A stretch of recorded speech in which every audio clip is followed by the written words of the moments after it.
I'm Tom Stapleton, Executive Director of the Wakefield Community Access Television Station. And today I have a special guest with me today, Senator Jason Lewis. Hi, Tom. How it's are good you? to be with Good you to meet as you. always. Happy holidays. Very good, thank you. I saw you at the holiday stroll here in Wakefield, marching down the street, and it was a great day for it. It Good sure crowd. was. Beautiful weather, and it was a great turnout. It Happy to was, see so many yeah. families and lots of children. It was a lot of fun. Yeah, Paul Donaco and his crew there do a pretty darn good job putting that all together. That in the Italian festival, so we'll give him a little plug. They do. It's a lot of hard work. He's the Selectman Donaco, and Yes, he that's right. Along with the folks on the event planning committee. Thank you for we appreciate their that's service. Yes, They do a great job. Very good, very good. Well, I have a few questions here for you, and I know you want to kind of wrap up the year here and kind of get a little information out there as how things happened this past year. So let me run a few questions by you here. Great. What were some of the top legislative highlights for 2015, and where do you think Beacon Hill has had the biggest impact in the lives of our communities? That's a big one. Yeah, Yes. yeah. So the way the legislative cycle works in Massachusetts and on Beacon Hill is it's a 2-year legislative cycle. So we just finished the first of the 2 years. So a lot of the work actually gets started this year and will wrap up actually next year. So a lot still to come. But I think this year, obviously the most important thing the legislature and the governor work on each year is the state budget. Yep. And this year I'm very pleased that the economy is doing better, but still budgets are tight. But we were able to increase funding for our cities and towns in local aid and also in education funding. As well as transportation. We know how important that is, particularly our public transportation. And another area that we increased funding is for treatment for substance abuse. Okay, and I'm sure yes. we'll talk more about that. So that was good, and at the same time, we've been able to maintain a very high bond rating for Massachusetts. It's the highest we've had in the state's history, and that signals that we have good financial management and strong budgets. And our state's what we call the rainy day fund, which is essentially our savings account, is one of the 4 highest of any states in the country. So we need to even continue to increase it more to prepare for if there's another downturn. Right. But it is one of the healthiest. So that's always very important, and I'm glad we did a strong effort budgeting this year. Right. The Senate did also take up and pass legislation to improve prevention and treatment for the opioid epidemic. Yes, tell me a little more about that. Yeah, so that's a big that's such a huge issue, and we have so many families that are touched by it, either a loved one who's struggling with a substance addiction, or they know somebody else who's dealing with it. And I have to say this. The governor's been very focused on this issue, and as Governor Baker's made it a priority. The Attorney General, Maura Healey's made it a priority. The legislature's made it a priority. Our healthcare providers and physicians, and then also the wonderful work that our local coalitions are doing, like the Wake Up Coalition here in Wakefield, which does terrific work. So there's a lot of good efforts going on at the state level, the regional level. I should also mention our district attorney, Marion Ryan, who's been a tremendous leader as well on this issue, trying to focus on prevention rather than incarceration for people who need treatment. So the Senate took up legislation a few months ago that really seeks to cut down on the number of pills that are in circulation, trying to improve education for doctors so that they write smaller prescriptions, having take-back programs so we get the excess pills out of circulation, doing more to educate our young people and to screen for early indications of substance abuse in our schools. So that's, I think, very positive. The next step is the House of Representatives will take up this issue, and we expect early next year. Governor Baker has also put forward a number of his proposals as well. So I'm really looking forward to the legislature completing that work, and I think with all of our partners, in the healthcare and in the local, in the community level, I think we really are going to start to make some really good progress. We need to. I know. I was just going to mention. I don't remember the amount, but wasn't there quite a bit of funding put into that program? Millions? Yes, I we don't in remember. the budget, budget, that yeah, I mentioned, yeah. we did. There's always funding in the budget for Yeah. substance abuse, for treatment facilities, and a lot of that we do through our public health programs. Some of that's covered by insurance too. Yeah, yeah. And we did substantially increase that funding, because one of the challenges has been finding enough treatment beds, and it's not simple, because Yeah. it's not just detox programs. You also have to have care at various stages of the continuum. Step down treatment and Okay, recovery yeah. programs, and sober homes. So to make sure that when somebody needs care and they're ready for treatment, that we can provide it Yeah. for him or her. And we've made progress there, but we have a ways to go still. I understand that Narcan has been introduced. It's been in there for a while now, and apparently it's done a great job for some of the people who need it at that time. There's a couple of schools that, I don't know if it's in our system, but I've recently heard this, that they're thinking of introducing it to the high school people too, because of the epidemic that's out there. So, Yes, it's a lifesaver. Yes. And our EMTs and our firefighters and a lot of our police forces police are carrying force, it yeah, now. yeah. And if it's administered to somebody who's in the midst of an overdose, it can counter the effects of the overdose. So we actually, one of the other things we did this year in the budget is we established a bulk purchasing program, so that our municipalities can get Narcan more cheaply. So that's helping as well. And then another thing I did mention earlier, that legislation we passed, and Governor Baker actually just signed it, I think last week, is legislation to make trafficking in fentanyl a felony. And fentanyl is a horrible, horrible substance. It's an opioid, Yeah. but it's 50 to 100 times more potent than heroin. And drug dealers, they actually cut the fentanyl into the heroin.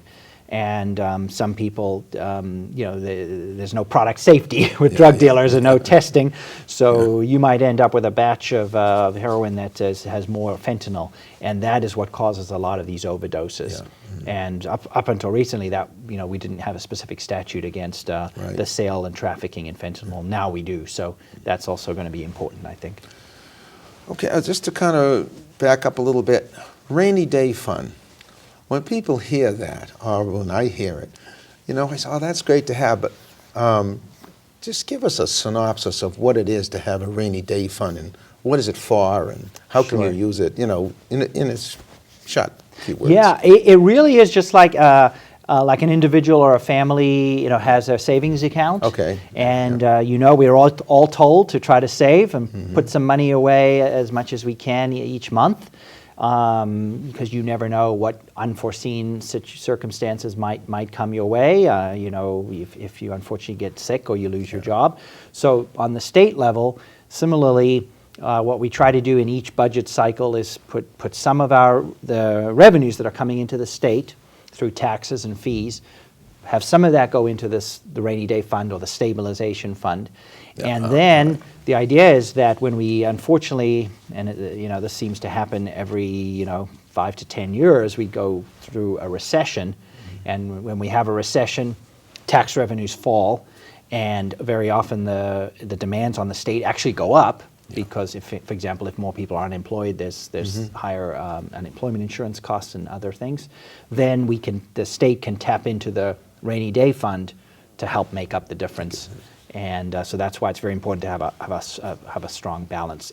It also is looked at by our bond rating agencies like Moody's and Standard & Poor's. That's so right. when they're evaluating Massachusetts' borrowing risk, and we borrow for road construction, bridge construction, sewer repairs, buildings, all kinds of things. So it's very important that we have a good bond rating, and that also is factored in. Good. Well, that'll explain to a lot of people about the rainy day fund. Rainy day fund. All right.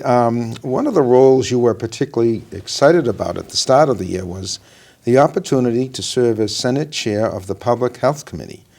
What have you been able to accomplish and focus on in that role?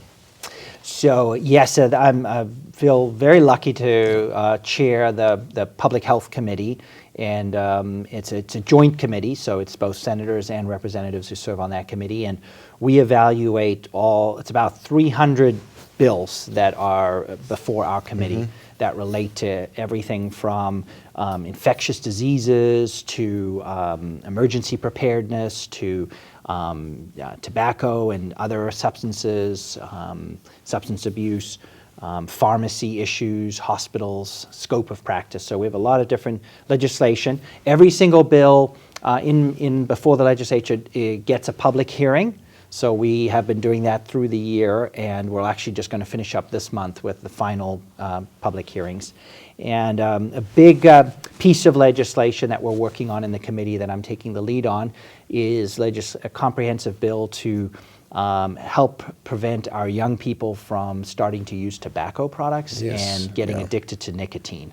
And I'm very hopeful that that's something we will finish work on next year.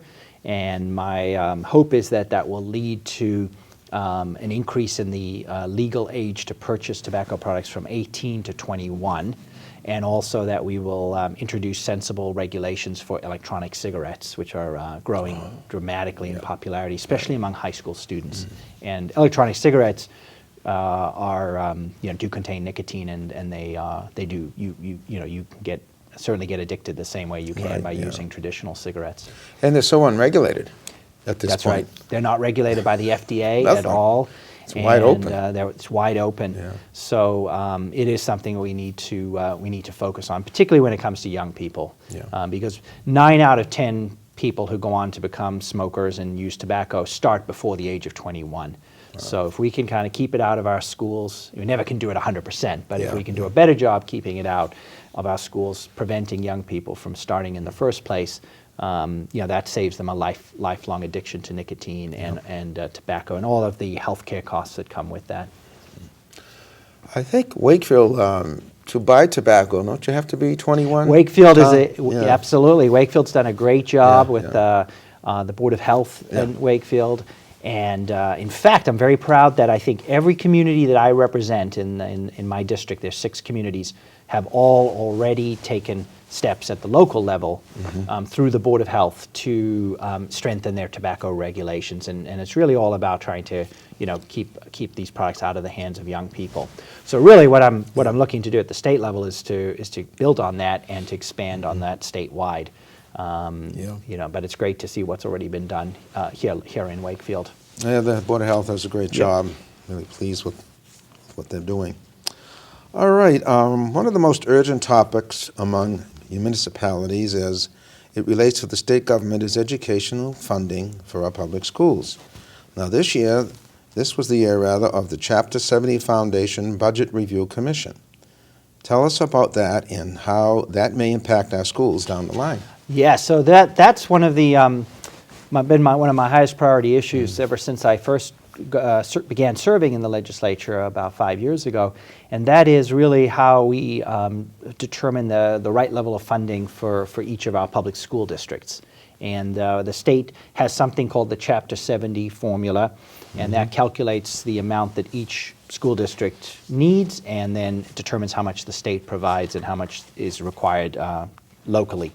And the problem is that formula goes back 20-some years, and so much has changed. I mean, back 20 years ago, we didn't even have the internet. So the technology in our schools, healthcare costs are dramatically higher. Many students with special needs that we probably didn't even diagnose 25 years ago. So there's a lot of things our schools have to do to help every child succeed, and the formula is outdated. So I filed legislation that was adopted in a previous year's budget that created this special commission. They just finished their work, came out with their report in November, and I'm very pleased that it basically validates what a lot of us have been saying, that we need to update the formula, we need to accurately reflect healthcare costs, special education costs, and other needs. The next step now is we've got to get the legislature and the governor to embrace those recommendations and to work to implement them, and that's one of my highest priorities for next year. That's great, because Wakefield, there's always been this running thing going on with Wakefield, the amount of money that they receive as opposed to some other towns and so on like that. So Yeah.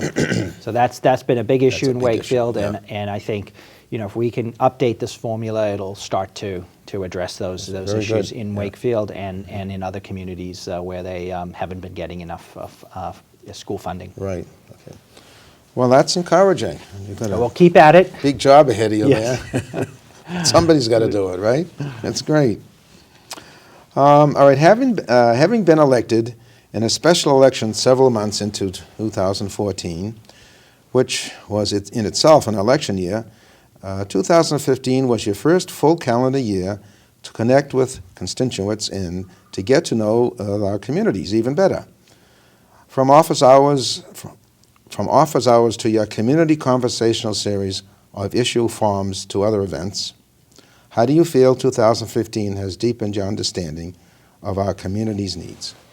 So it has been great to have a yeah. year where I could not have to campaign. Yeah. And this was my first full year in the state Senate and representing our district. And we talked about a lot of legislative policy, the budget and substance abuse and Chapter 70 education funding. But the most important thing that I do is represent the constituents of Wakefield and the rest of my district. And a lot of that is very personal, serving constituents who have individual needs and then helping with individual groups and projects and things that we need in the district. So because of that, it's very important that I'm accessible, to the residents and to the local elected officials and community leaders, so I know exactly what's going on, what their needs are.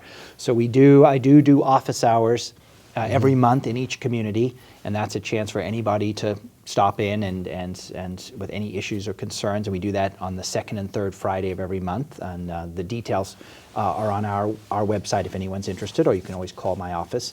And then we, as you know, we started a discussion series called Community Conversations, and we've done 5 of those so far, and I'm very pleased with those. We've had a lot of people come out. We do them every couple months.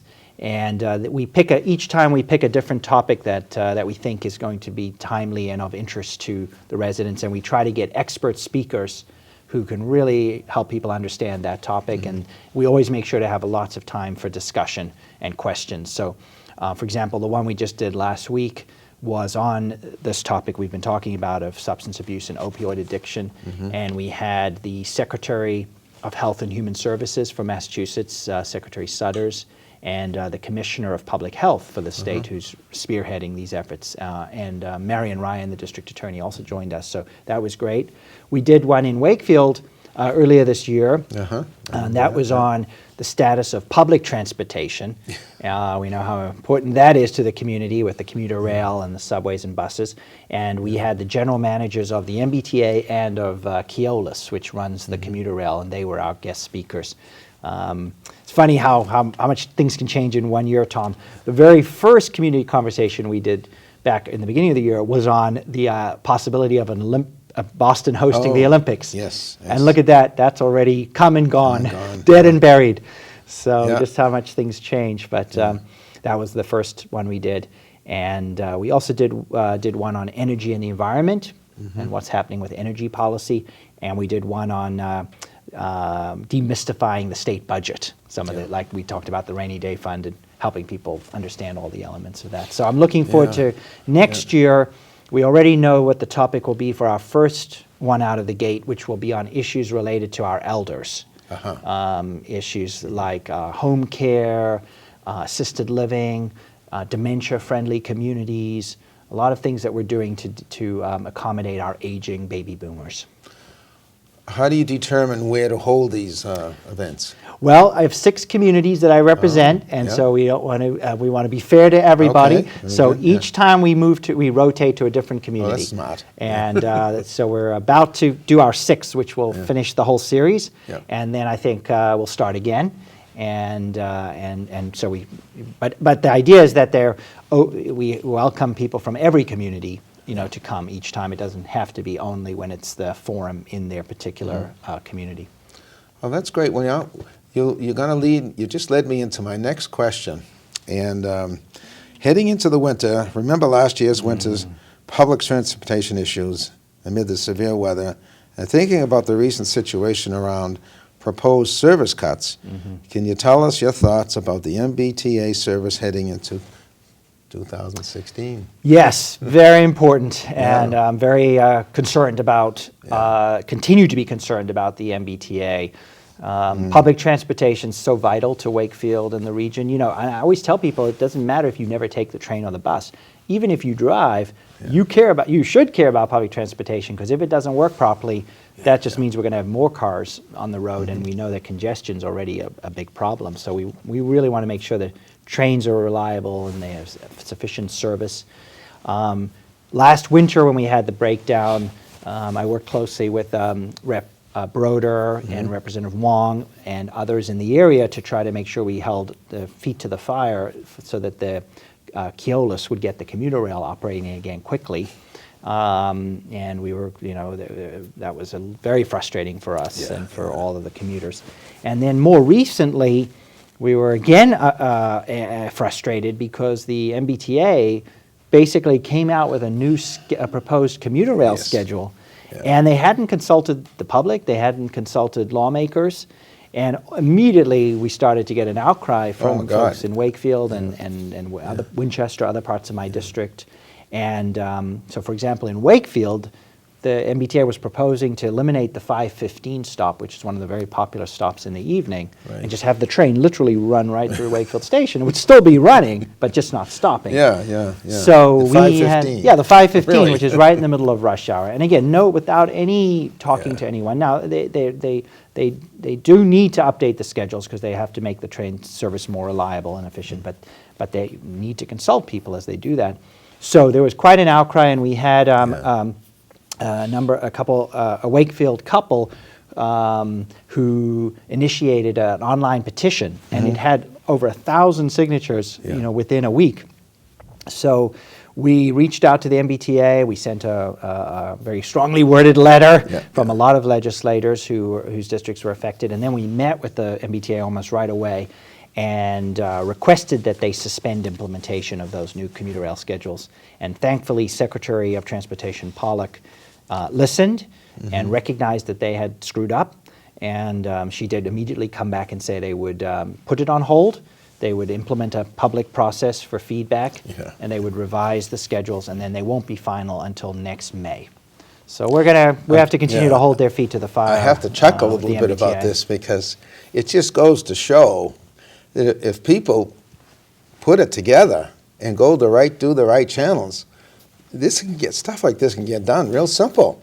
I mean, you know, the senators, everybody jumped on board. I mean, we had a town meeting right in the middle of all this stuff, and there was people out there handing out pamphlets, and people were listening, and finally, you know, when we heard that it was going to be put on hold and everything like that, well, gee, you know, that's it. That's the way it's supposed to work. Yeah. Well, ideally, the way it would work is it would have been done the right way the first time. But in the case where they didn't, at least then, I agree with you. It was great to see people who ride the trains and the legislators who represent and community leaders getting together and saying, "Look, we need to fix this."